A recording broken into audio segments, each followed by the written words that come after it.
también la pantalla.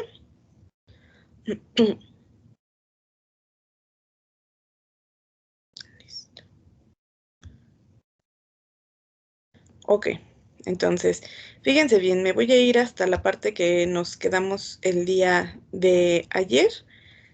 Perdón, el día del martes, ayer ya no tuvimos nuestra sesión, entonces les pedí yo por favor que fueran ahí más o menos checando un apartado del libro Lodish. En los libros que tienen ustedes aquí disponibles en el Teams, o si han conseguido algún otro que sea del área y que lo vean, que tenga los contenidos, pues igual se pueden guiar, prácticamente tienen la misma información. A veces lo que varía un poquito son los ejemplos, pero pues prácticamente es lo mismo. Entonces, fíjense bien, la sesión pasada, déjenme hacer esto más grande.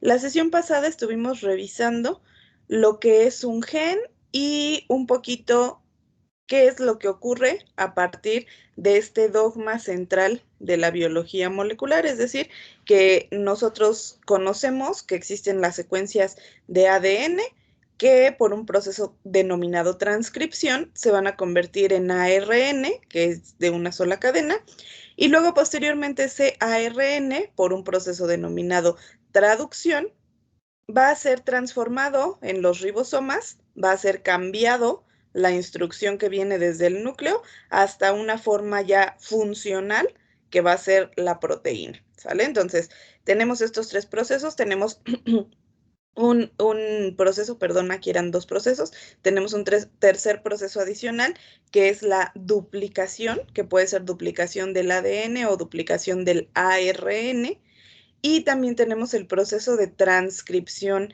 inversa que ocurre en algunos organismos, pero que también yo les comenté es mayoritariamente de importancia para, pues ahora sí que investigaciones científicas o para la industria, porque a partir de este tipo de mecanismos como la transcripción inversa, nosotros podemos ir haciendo modificaciones al ADN para posteriormente, pues utilizarlo, ¿no? En alguna forma tecnológica que tengamos planeada. Bueno, entonces este era nuestro dogma central que nos basamos viendo la sesión pasada.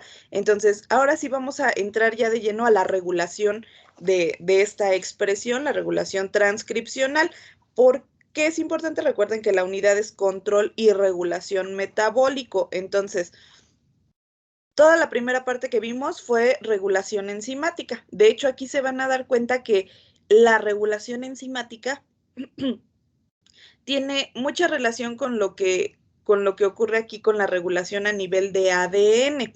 Recuerden, en el caso de todo, lo primero que vimos que fue regulación enzimática, las enzimas estaban regulando a nivel de catalizar reacciones, por ahí con algunos tipos de regulación alostérica o incluso alguna que es no regulación, regulación no alostérica, pero a fin de cuentas la regulación estaba así como que directamente sobre la enzima que cataliza una reacción.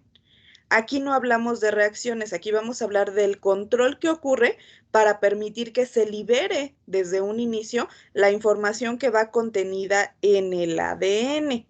Entonces, fíjense bien, existen unas proteínas que se conocen como factores de transcripción. Aquí solamente nos dice factores porque participan en la transcripción. O sea que en general, si ustedes escuchan por ahí ese término, factores de transcripción, van a ser proteínas que van a regular el inicio de la transcripción. Es decir, si nosotros nos vamos aquí, van a estar regulando el primer paso, el paso del ADN a transformarse en ARN. ¿Sale? Entonces, a ese nivel nos estamos situando.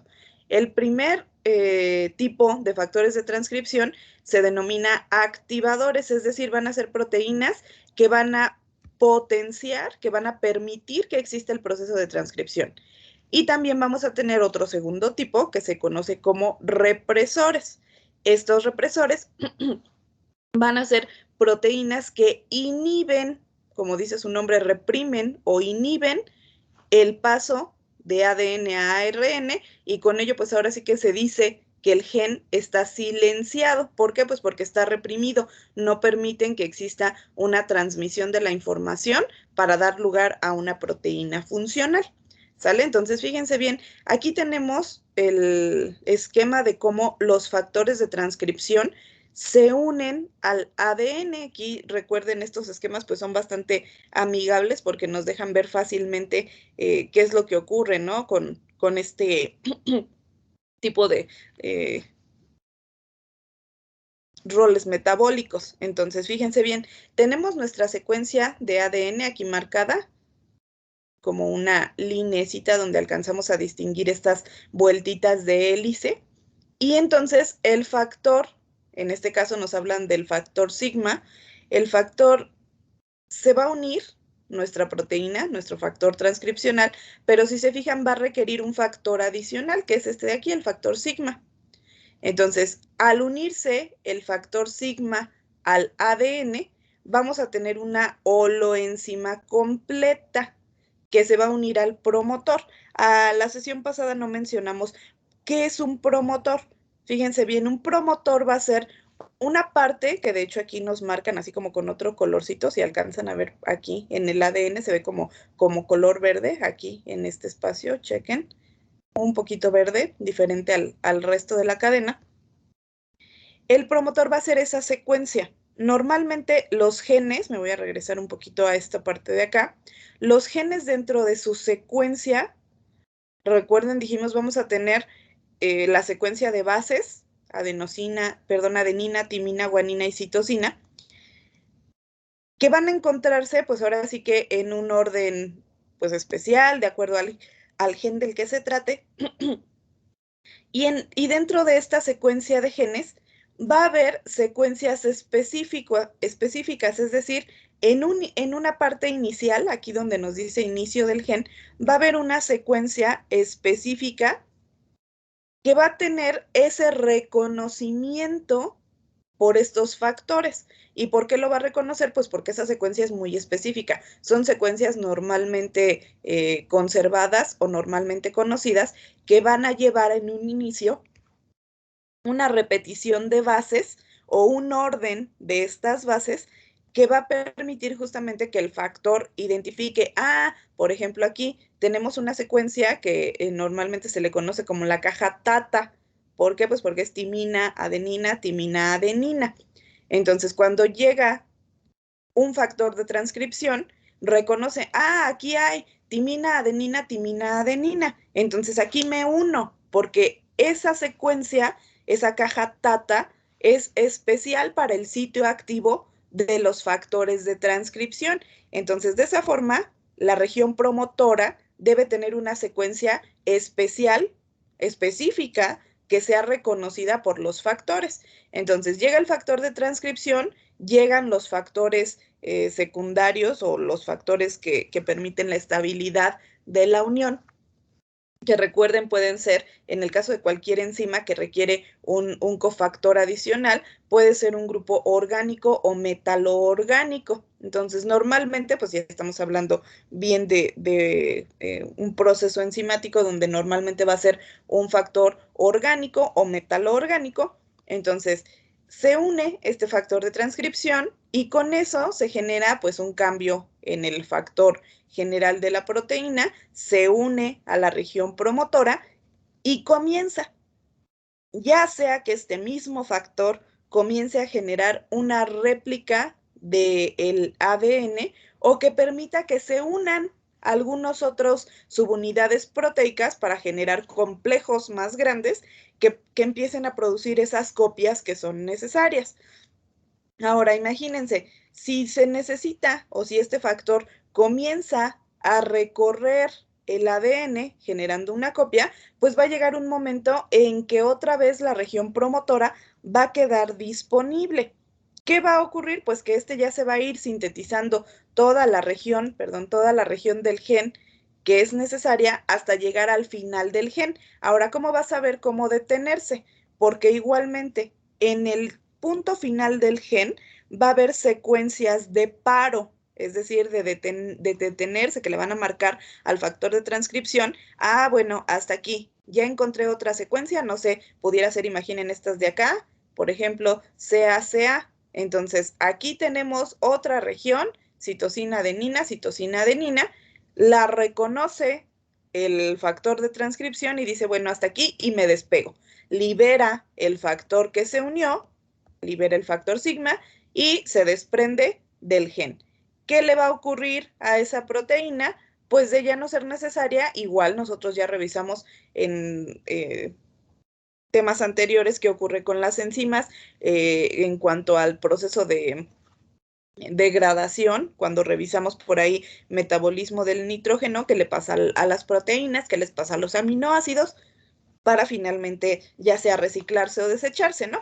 Pero en el caso de que no sea necesaria, en el caso de que se necesite estar sacando muchas copias de la información genética para producir, no sé, muchos anticuerpos, que es una forma de las proteínas, o si el organismo está en crecimiento, a lo mejor necesitamos muchas proteínas estructurales, etcétera, y se requieran muchas copias, entonces este mismo factor va a regresar a la misma zona de unión y va a dar ahora sí que otra vuelta y otra vuelta. O en el caso de partes del ADN que igual necesitan reproducirse en altas cantidades, pues la célula va a tener la capacidad de producir varios factores. Entonces, esos varios factores, pues se van a unir y avanza uno, se une otro y avanza otro. Ahora sí que va a ser como que en cadena, van a ir recorriendo lo más rápido que puedan estas regiones del gen para poder producir muchas copias.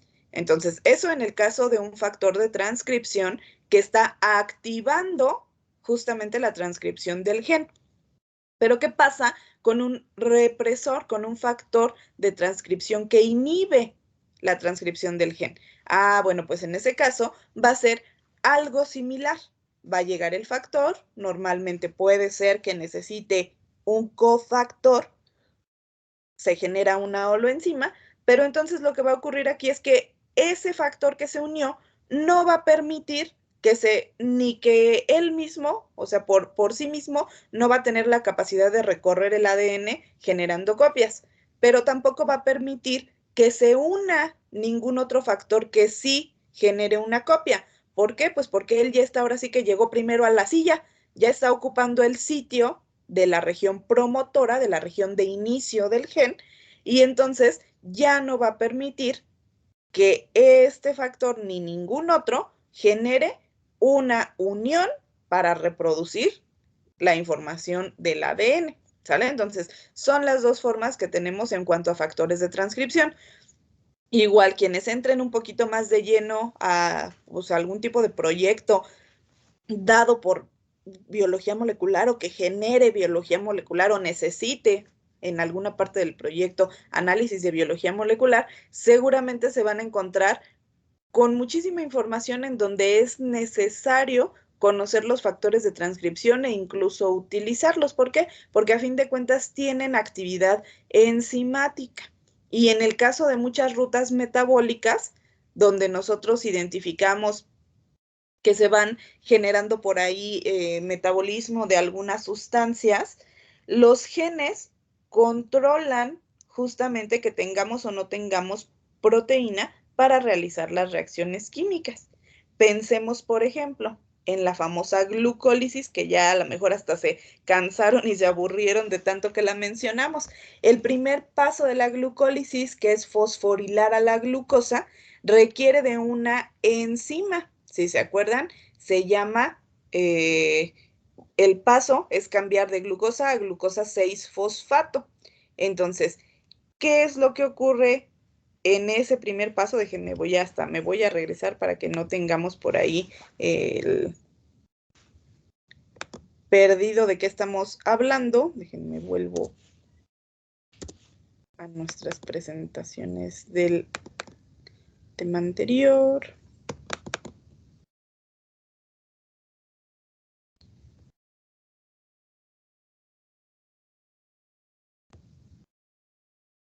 Esta no es, esta no es.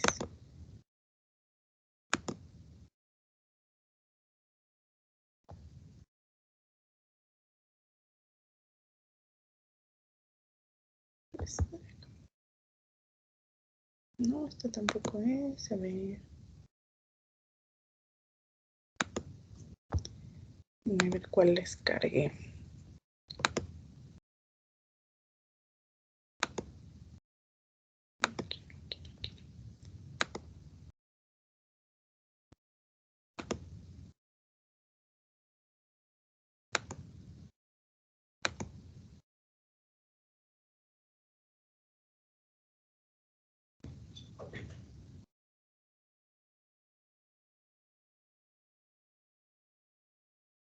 Creo que no les cargué ninguna de carbohidratos. Ok, vamos a checar esta, que igual nos da un buen ejemplo.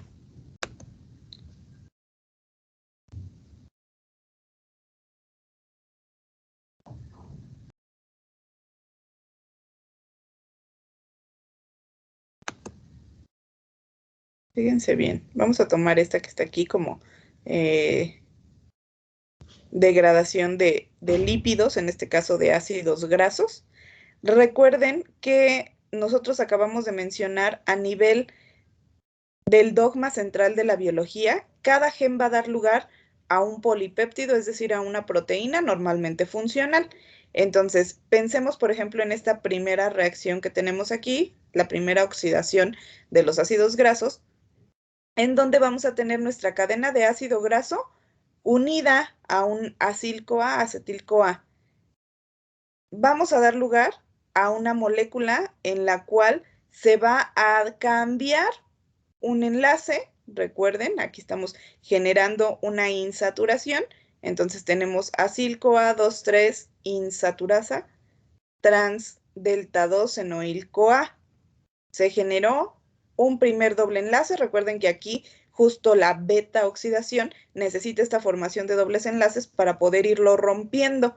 Rompe el primer doble enlace y se lleva los primeros 2 carbonos unidos al acetil-CoA. ¿Sale? Entonces, bueno, por ahí esa parte ustedes ya la revisaron desde asignaturas anteriores. ¿Qué es lo interesante aquí? Que imagínense, aquí tenemos la enzima acil-CoA deshidrogenasa, que es la que va a permitir esta formación de doble enlace. Se va a llevar unos hidrógenos, se los va a ceder al FAD oxidado para que se vaya como FAD reducido, y entonces se genere aquí en esta zona el doble enlace que aquí ya estamos viendo, para posteriormente continuar los pasos y finalmente lograr la escisión, escindir ese grupo de acetil-CoA que es necesario para ir degradando las cadenas largas de los ácidos grasos. Entonces, bueno, aquí tenemos esta primera enzima, pero ¿de dónde salió esta enzima? Porque nuevamente es a lo que estamos llegando ahorita.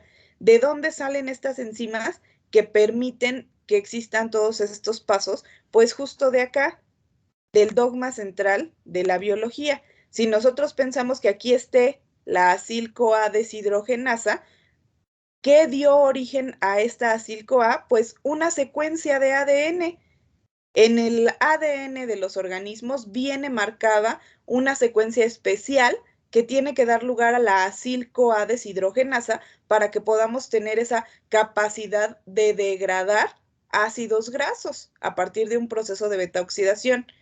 Y ahí volvemos un poquito a lo que revisábamos, si no mal recuerdo, en el tema 1, que era metabolismo de aminoácidos, donde decíamos, si resulta que, por ejemplo, nosotros en el caso de la fenilalanina, de la degradación de la fenilalanina, tenemos problemas en las enzimas que la degradan, vamos a tener enfermedades o síndromes bien característicos, y por ahí incluso ustedes revisaron que existía la fenilcetonuria, que existía la alcaptonuria, que existían un chorro de enfermedades, hasta el albinismo aparecía ahí como consecuencia de una mala degradación de alguna molécula, en este caso de aminoácidos.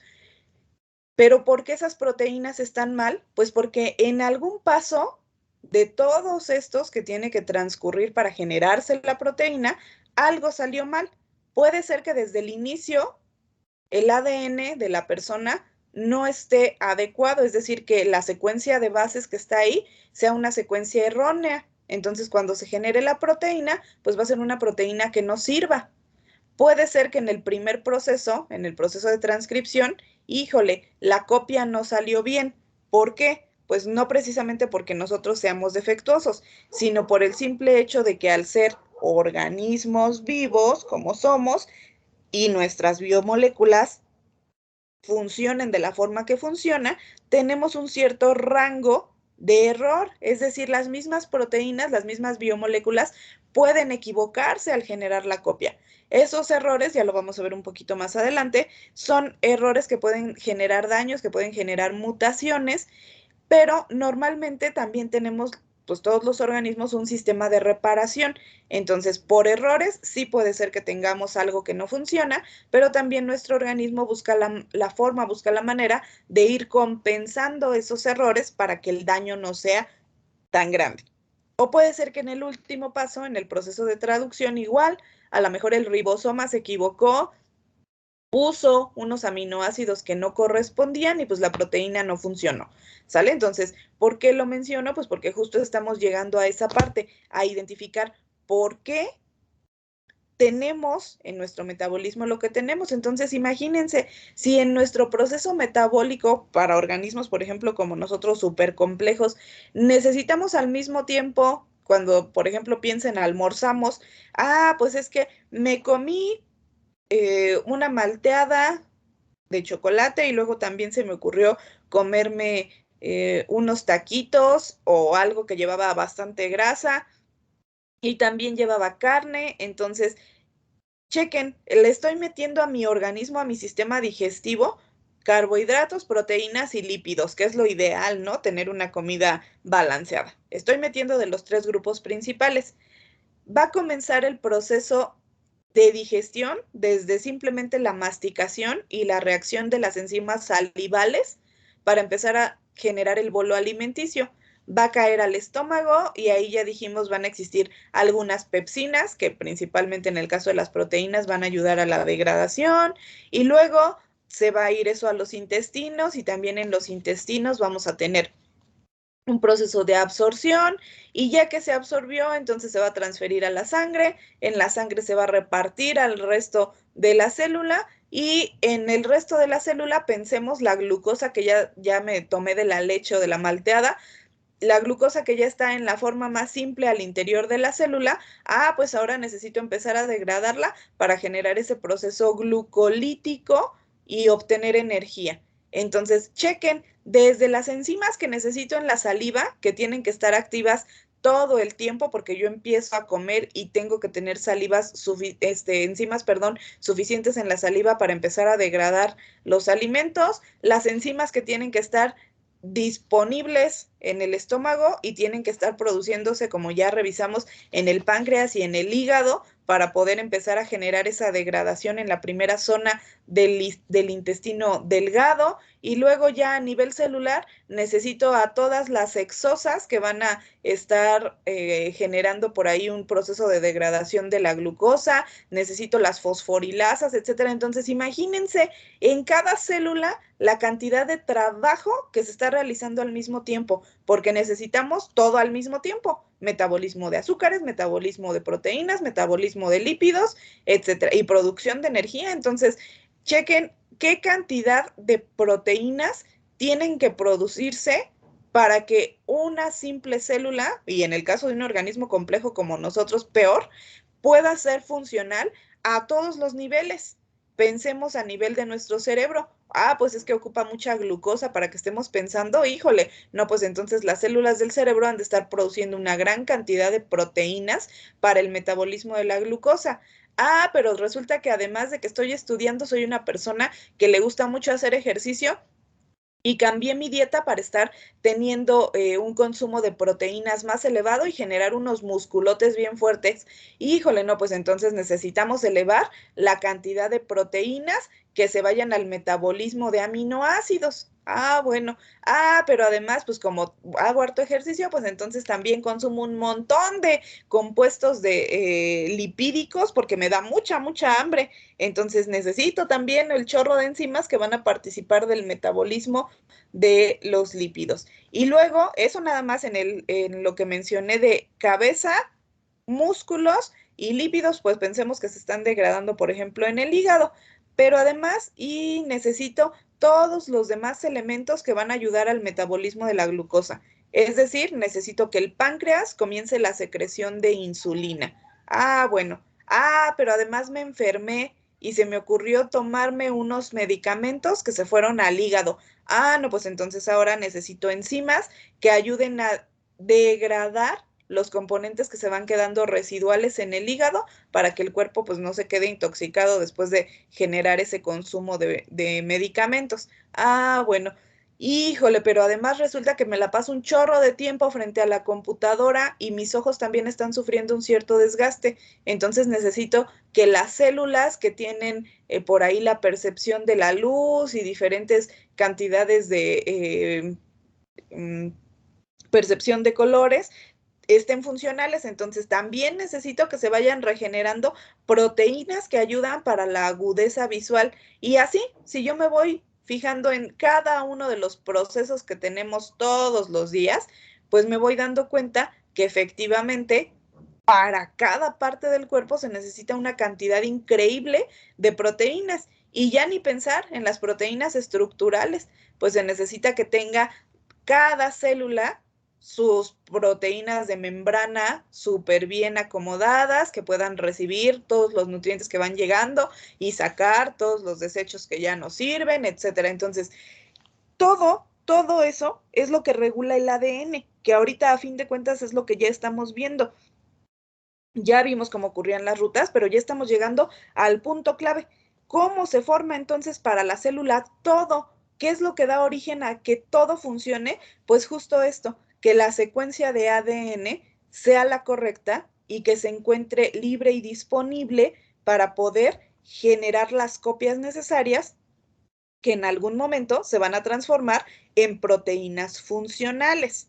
Ahora, ¿qué pasa si nosotros de pronto, híjoles, que ya no necesito tanta proteína y entonces llega un represor y entonces ya le dice al ADN, hasta aquí, detenemos la salida de los mensajes que llevas en tu código, ya no necesitamos más proteína de este tipo, entonces aquí se queda un factor de transcripción que reprima la actividad del paso de ADN a ARN y con eso pues ya no se genera nada más de proteína.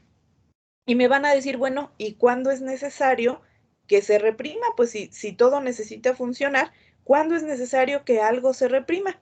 Si recuerdan por ahí, también en algunas rutas metabólicas, mencionábamos, cuando ya tienes mucho de algo, la célula lo percibe y dice, ya no más. Se tiene que detener aquí lo que estamos generando porque incluso puede llegar a ser nocivo para la célula o nocivo para el organismo. Por ahí hace no mucho, bueno, si ustedes tienen por costumbre a lo mejor ver algunos programas así de los de medicina o casos raros, hay programas, si no mal recuerdo, por ahí en el canal de Home and Health que se llaman, creo que Mi cuerpo, mi problema, no me acuerdo exactamente cómo se llama el programa, pero nos muestra así como que los casos raros a nivel mundial, que son unas cuantas personas que tuvieron por ahí alguna desgracia genética, por así llamarle, en donde justamente algo no funciona bien o tienen alguna mutación o tienen algo que les genera problemas graves.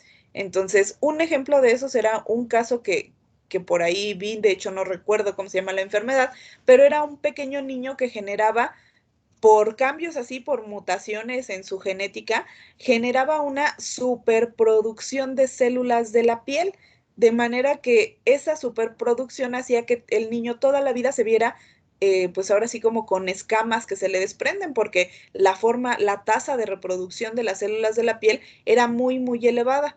Entonces el niño pues ahora sí que sufría, porque además no era únicamente lo de la piel, tenía pues algunas otras sintomatologías adicionales, pero eso era lo principal y narraban por ahí, ¿no? Los tratamientos que le daban al niño, porque pues eso no tiene control realmente, o sea, es una condición genética que ya está dada, que está predeterminada, como nosotros, nuestro color de ojos o nuestro color de pelo. Bueno, que podemos hacer algo por, al menos en el cabello, cambiarlo, ¿no? Podemos teñirlo, pero en realidad eso no modifica nuestro genoma, no modifica nuestros genes de la célula que determinan de qué color tienes el pelo o si lo tienes lacio o lo tienes chino. Es exactamente lo mismo con las personas que tienen una condición genética, una condición ya dada. Puede existir un cierto tratamiento, pero en realidad eso no va a cambiar. Los genes son los genes que tenemos tal cual nacimos y eso ya no cambia. Vamos a estar así toda nuestra vida. Entonces, nuestro color de ojos que viene determinado, la estatura que tenemos, el tono de la piel, que incluso, pues sí, efectivamente puede modificarse si salimos o no salimos al sol, de repente nos vemos más requemados, pero en realidad lo que tenemos ahora sí que es lo que hay y no hay algo diferente porque no podemos cambiar esa genética que ya viene dada. Entonces, en el caso de este ejemplo que les doy, pues es exactamente lo mismo. Si se presentan cambios a nivel de genoma, si tenemos por ahí alguna mutación, en este caso, no sé, una superproducción de enzimas que favorecen la reproducción de las células de la piel, pues llegamos a este tipo de complicaciones, a este tipo de casos. Y nuevamente, pues uno de los tratamientos que le daban al niño era sumergirlo todos los días por la mañana en una tina que contenía peces de algún tipo, ya no recuerdo el nombre, y esos peces, pues lo que hacían era alimentarse de todas las células de la piel que el niño iba perdiendo. Y eso ayudaba, aminoraba pues ahora sí que la molestia del niño por el exceso de producción de piel, pero de todas formas el niño todos los días tiene una superproducción y se ve súper descamado de la piel. Entonces, bueno, es un mero ejemplo y así como ese, pues hay muchísimos otros en donde podemos identificar justamente estos cambios, que si el ADN no funciona de manera adecuada, si tiene mutaciones o si las enzimas que están controlando esa salida de información también están súper potenciadas o súper inhibidas, vamos a tener consecuencias graves dependiendo de cuál sea la función de la proteína que esté contenida aquí en la información del ADN. ¿Sale? Entonces, esa es como la parte inicial. Entonces, fíjense bien, para el proceso de activación tenemos a los activadores, es decir, a las proteínas que dijimos, se van a unir y van a permitir que exista ese movimiento, ese cambio que va recorriendo el ADN para generar copias. Entonces, los activadores normalmente van a ser proteínas modulares que van a tener dominios funcionales, es decir, proteínas modulares, así como cuando nos dicen es una sala modular. ¿Qué es eso? Ah, pues que tiene módulos, que tiene diferentes partes que van a formar una forma total, ¿no? Entonces, en el caso de las proteínas es lo mismo, recordando que nosotros llamamos dominios a algunas subunidades, que puede ser una o pueden ser varias que estén unidas, subunidades proteicas. Entonces, en este caso, pues un módulo, por ejemplo, aquí serían estas tres proteínas que están aquí abajo. En el caso de estas de aquí serían estas dos, o acá arriba serían estas otras dos. Entonces, fíjense bien, dependiendo de cuántos dominios funcionales tenga, pues se va a generar justamente esa unión. Se va a unir una parte al DNA y con esa unión inicial que dijimos, se va a permitir que se unan otros dominios. Entonces, aquí tenemos, como nos marca aquí, nos dice dominios de unión y dominios flexibles. ¿Por qué son flexibles? Pues porque justamente tienen que ir recorriendo el ADN. Chéquense bien, aquí son puros dominios de unión. Aquí todavía no hay ADN como tal. Aquí tenemos un dominio de unión, ahora sí que podríamos llamarlo no flexible o rígido, con una forma globosa, de acuerdo a lo que nos presentan aquí, una proteína globular, un dominio flexible y otra proteína globular. Entonces, este dominio, así tal cual como tal, recuerden, tienen las proteínas un extremo amino y un extremo carboxilo.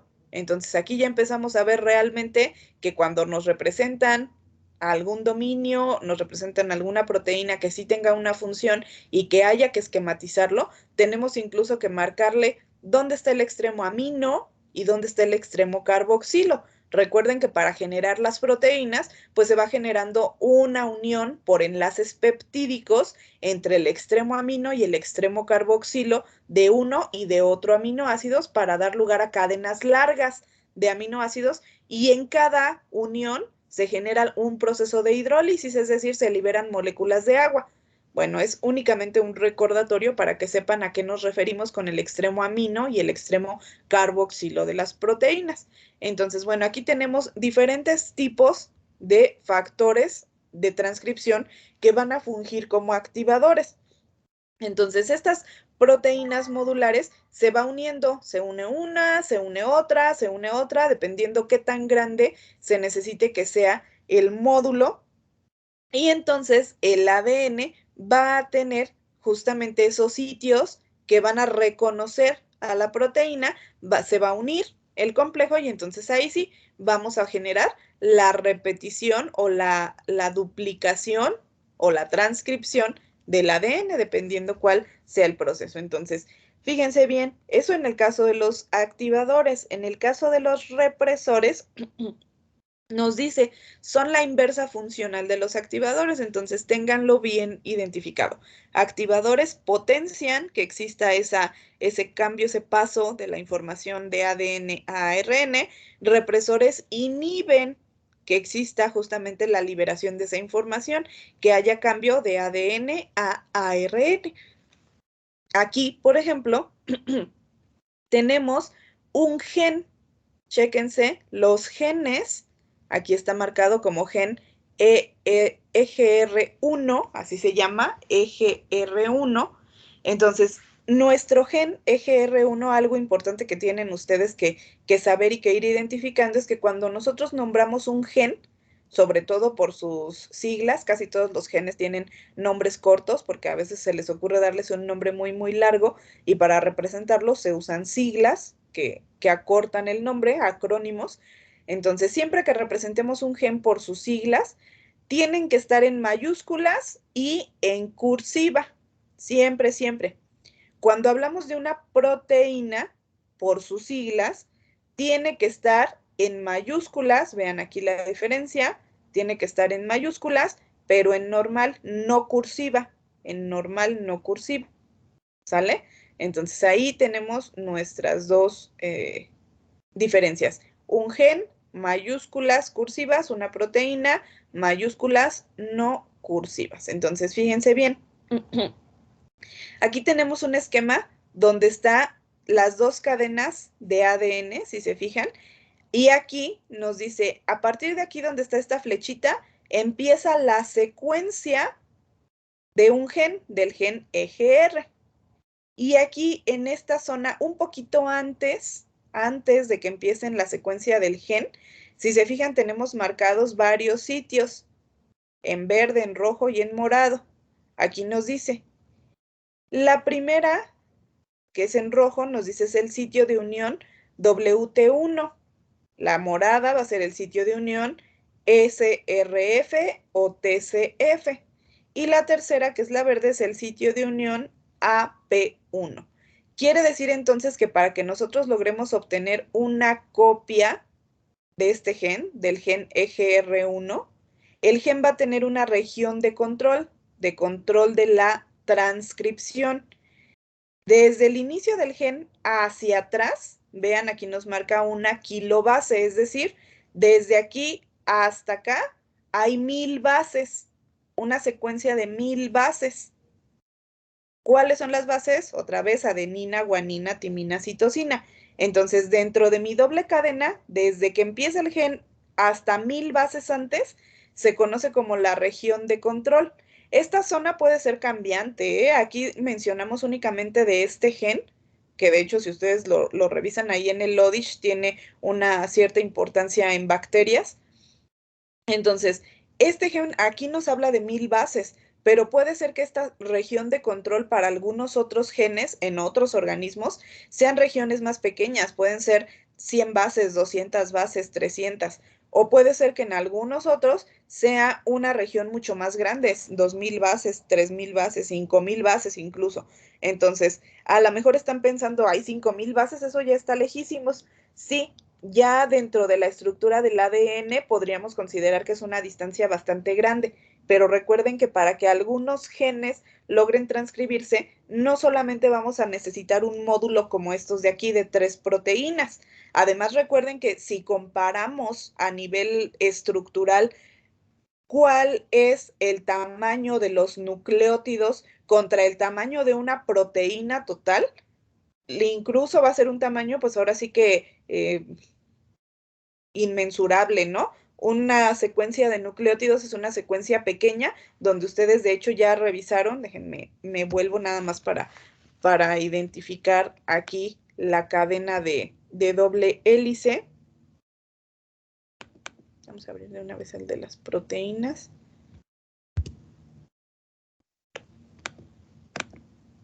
Y el de los aminoácidos.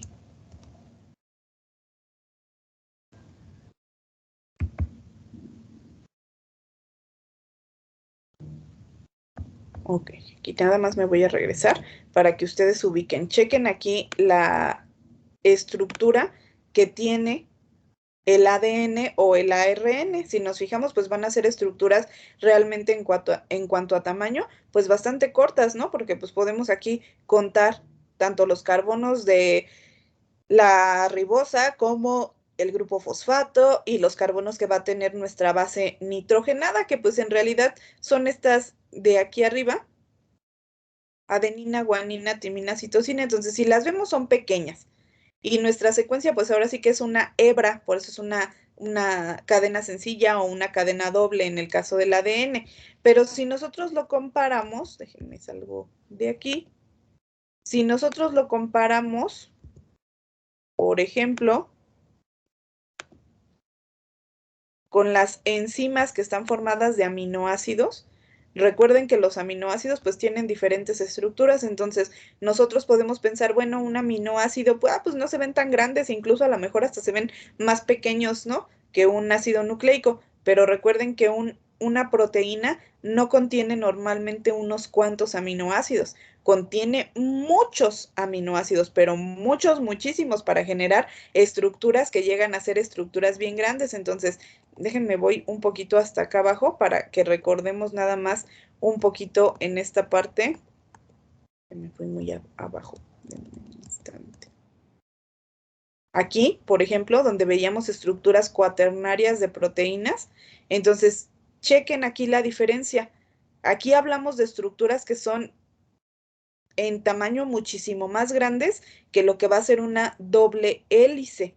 Entonces, ya sea que nosotros tengamos desde un dímero, chequen qué tamaño puede tener un dímero, una secuencia de aminoácidos que ya va a ser bastante, bastante larga y que va a tener estructuras secundaria, terciaria y cuaternaria de diversas formas, hasta tener, vean, estructuras proteicas, que por ejemplo estos que se encuentran aquí, pues sería una mera representación. Por ahí se han de acordar de las estructuras que funcionan dentro de la fotosíntesis o de la cadena transportadora de electrones, que son unas estructuras así que parecían que yo les comentaba, ahí parecen hasta como un carruselito, porque van dando vueltas y con cada giro producen energía.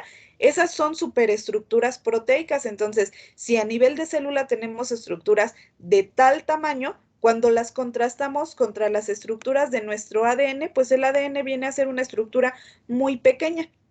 Entonces, bueno, nuevamente a eso nos referimos con que existen estos sitios de unión bastante grandes. ¿Por qué? Pues porque a lo mejor son 1000 bases, 2000 bases, 3000 bases, pero la proteína que se va a unir, pues es una proteína así súper grandotota de muchísimo tamaño que va a ocupar un gran espacio. Entonces, al pegarse, al reconocer esa distancia de 1000, 2000, 3000 bases, entonces va a ser justo el tamaño exacto que necesitan las proteínas para percibir, aquí hay un gen, lo voy a abrazar, me voy a unir a él. Y ya que reconocí que efectivamente sí es la secuencia que corresponde a la función que yo tengo, bueno, entonces ahora sí, que empiece el proceso de transcripción, ¿sale? Entonces, esa sería la función general de los represores en este caso. Ahora, fíjense bien, en el caso de nuestro ADN y las proteínas que se van a unir, dentro de justo esa superproteína que vean aquí si nos representan bien grandota, vamos a tener espacios especiales que, como les mencioné, van a reconocer ciertas partes del ADN. Aquí vean cómo tenemos dos imágenes, déjenme hacerlo más grande, dos imágenes que representan lo mismo, con diferente forma. Acuérdense que hay diagramas, modelos distintos que nos permiten ahora sí que identificar de acuerdo a diferentes formas o a diferentes uniones. A mí de pronto me gusta mucho este tipo de esquemas, el esquema de bolitas o de esferas, para representar a los átomos, en este caso de los diagramas, porque parece que nos deja ver así como de forma más real, pues la forma tridimensional de las estructuras atómicas y cómo tienen una interacción entre diferentes formas de moléculas, ¿no? Por ejemplo, aquí, pues aquí estaría muy marcado nuestro ADN con doble hélice y aquí nuestras proteínas con su sitio de unión en la forma de alfa hélices o de loops que se presentan en la proteína. Sin embargo, si observamos este esquema, pues aquí vemos igual nuestra doble hélice, pero ya alcanzamos a distinguir un poquito más cómo se vería de manera tridimensional, no precisamente plano, sino como más, pues ahora sí que globosito, ¿no? Y las proteínas que están llegando y se están insertando en el mismo sitio. Entonces, bueno, solo para que viéramos diferentes formas.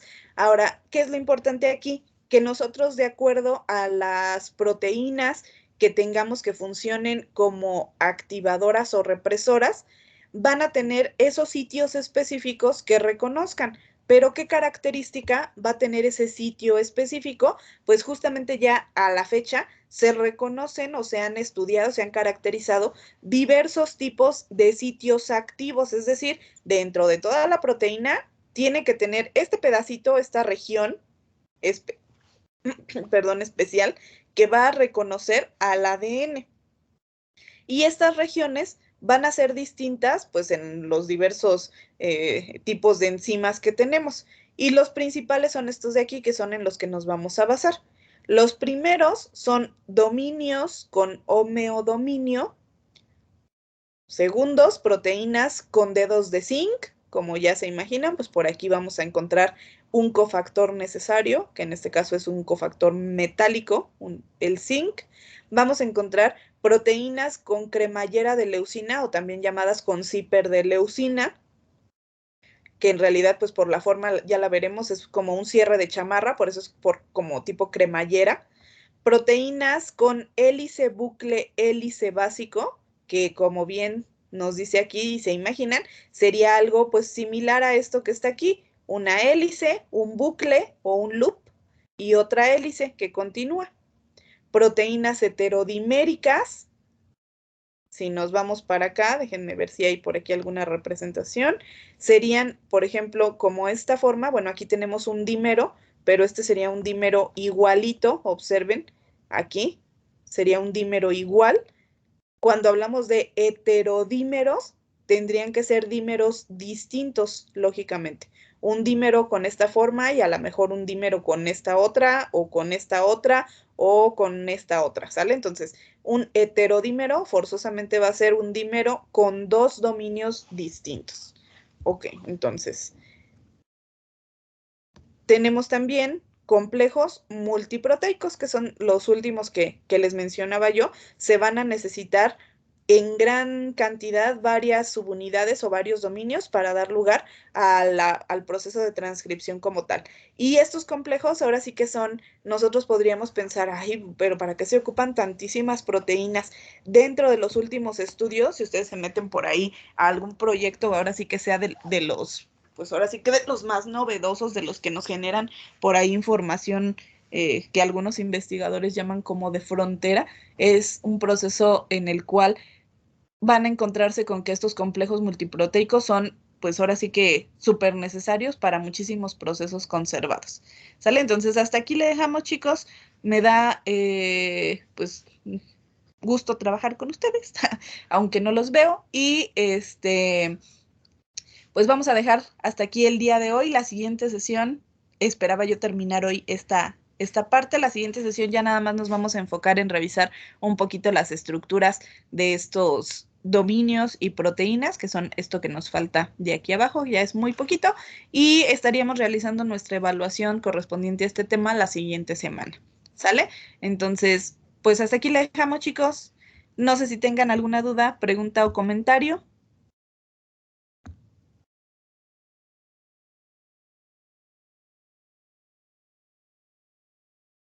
¿Nada?